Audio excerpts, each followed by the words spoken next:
you doing? My name is Mike. We got my dog Roots hanging out on place. Doing a good job, buddy. And we also got Miss Myla hanging out with us today. So what we're going to talk about is threshold training with dogs. So when I say threshold, that applies to any type of doorway or really anywhere the dog could get excited. So the front door, the place bed, their crate. We require the dog to sit before entering all these areas. I'm going to demonstrate that here in a minute. And the reason we do that is to break up the momentum. So I go to a lot of people's homes and they'll kind of be like, you know, they're kind of proud of like, hey, if I tell my dog to go in the crate, the dog sprints right into there, and that's not a good thing. What we want to practice with the dog is control. So we don't want the dog simply like sprinting in to areas, because that's rushing, and that's what we would consider excitement. Any type of excitement is not going to give you this behavior, right? If the dog acted like this in the owner's home, I would never be in people's homes. So the reason dogs act the way they act is because they're so excited and there's miscommunication happening. The way we fix all that is with training, with a leash. And we start showing the dog basic obedience, then we can start to modify behavior. Now that Miss Myla understands what I want from her when I ask her to be on the place bed, it gives me access to like desensitize her to a lot more things. And in these short videos, it may seem like the dog's like just there for a minute, but in fact, the dog's there all day. I can, good boy, good job, buddy. I can go to my dog, I can reward my dog, and in fact, when she's hanging out on place, she's usually right over there, and usually at my coffee table in the room, and I can call my dog from his place to right beside me without her ever moving, you know, and I do this with all the dogs. I'm able to operate my dog while they are able to stay on place. Now, when the dogs have free roaming, that's when they're able to just walk around their home and they can kind of do what they want, go in and out of any room, and they can find themselves in a lot of trouble. They can get into all kinds of things. They can ruin stuff, destroy things in your home. They can go to the window and just watch what's happening out there. And everything I'm explaining is excitement. So this is why we do threshold training, and it's important to teach a dog to sit before every threshold, you know, getting into the car, going out the front door, in the crate, on the place bed, because it's going to keep them calm. It's going to break up what you're doing with them. And it's just, it's good to practice that throughout the day as well. We also do a basic routine where it's about 5 minutes a day where we're walking the dog in a circle, actually training them. And that's what's going to really get you this type of performance from your dog, is practicing 5 minutes a day, practicing your sit, heel, your down, all those types of things. And the dog's going to learn during that time. And then throughout the day when we're working with the dog, we're really just practicing the stuff we did during that training routine. So like I said, the dog's here all throughout the day. I can go anywhere. I can go in my kitchen and I can go make food, turn on the sink, I can do whatever. The dog's not gonna move, the dog's not gonna do anything. I can open my fridge, you know. This is something I do all day with all the dogs, you know. They're out on place while I'm out in my home. So the dog's not just there simply for the video or anything. The dog truly practices. The dog's either on a place bed, in the crate, or next to me on the leash. Those are the 3 places you will find your dog after training with me. And this is what gets a dog who's really misbehaving to start to behave. So without further ado, what I'm going to demonstrate first is, it's really important. She's a super hairy dog, so it's very important to be able to brush her. You know, this is important to do for all the dogs. Place also makes that really easy to groom the dog, because they know they're not allowed to leave the bed. So it's one step further that you don't have to go to get them to understand that. She already understands, you know, you can't leave the bed.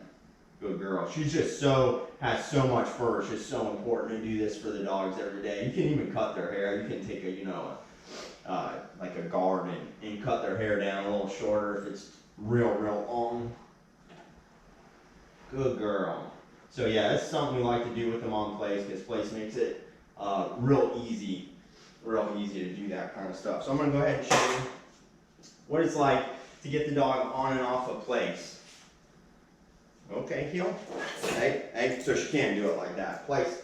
So I can't let her get up, excited like that, flailing around. So what I do is just wait for a second. I take a breath, relax. And with dogs, it's a big thing is to just wait. Okay, heel. And it's the way I say it, the way I'm holding my body. I want to send her the message of, hey, I want you calm. So I'm gonna take her here so you guys can see. Sit. So before, good girl, good sit. Before I ask her to get on place, we have her sit. Okay, place, and then I use my hand with the leash to lead her right onto place. Atta girl, good girl. I'm saying that to her because she laid right down when she got on place. Anytime they get on place, they can sit, stand, they can do whatever, they just can't come off of place. Once the dog's on place, I like to give them an atta girl, atta boy, once they lay down to let them know that's what I like when they're on place. I like you see how my dog is, that's what I like, that's what I want. We use atta boy, atta girl to encourage, and we say no, give a correction, and then direction to discourage the dog. That's the formula. If the dog did not get on place, I would say no, correct her, and then say place again and lead her on. Heel. Good girl. See, that's how I want her doing things. It's nice and calm. We want her to have the muscle memory of moving at a slower pace. Sit. Good girl. Place. Atta girl. Good job. Good girl. Atta girl. Heel. Good. So this is the kind of stuff you have to practice this throughout the day in your daily routine. Sit. For your dog to actually be good. Good girl. Good job. I'm going to reward them. She sits the first time I ask, I say, atta girl. Good job. If she does not sit, then I'm going to say no, correction, and ask her to sit again. And it's important to condition these corrections into them. Place. Atta girl. See, she almost like kind of went to go around it, and I just make sure I take my hand, and I, good girl, good place. And I lead her right onto place with the leash. That's very important. As soon as I say place, it's like a robotic motion. I say place, and then my hand moves, right? Place, my hand moves right over to place with the dog. And one step further, we teach the dogs, no, place. So we never say stay to the dogs. We only repeat the command we first gave them. The reason is, if I say place and then I start saying stay to her, what am I really saying? I'm saying stay in place. So there's no reason to teach a dog another word because we have to give meaning to each and every word. There's no reason to teach them this other word because if we're teaching them another word like stay, we're basically telling them we don't mean what we say the first time and there's another part to the command I'm going to do to keep you in that position.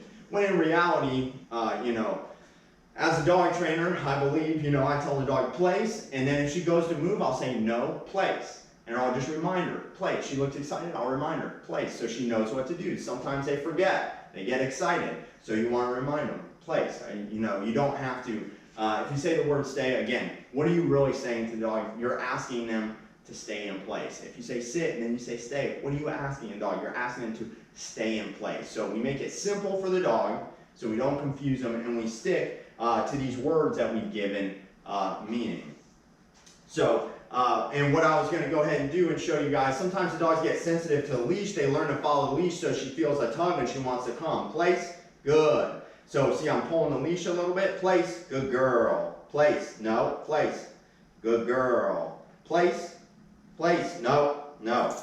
Place, so I give her a little bit of a correction there because she's trying to move. Place, good, good place. Heel, good girl. See, that's how we teach them the difference of what command, means what. If I say heel, then you can come off the bed. But if you feel the leash move a little bit, that doesn't mean you just follow the leash. Wait for my command. Listen to my command. Don't just listen to the leash when you feel a little bit of pressure. Because that is what I teach them on the first day. So this is how we get them, unconfused about that. And don't confuse them as we teach them. Not everything we say means you can come off the bed. It's only when we say one specific word. Sit. Good girl. Good sit. Place. Atta girl. Good place. Yeah, so that's it for place. You do that at the front door, the crate, the bed. You do not need to say stay to the dog. You will only repeat the word you said, like sit, the command that you want them in. Sit, heel, place. those types of things. Yeah, so that's it for today, and just always make sure to keep your threshold training. That's going to keep your dog less excited, and the whole point of this training is to send the message to the dog to stay calm, relax, and I'm in charge, and I will get you through anything you need to go through. Look to the leash. Look to me and the leash to be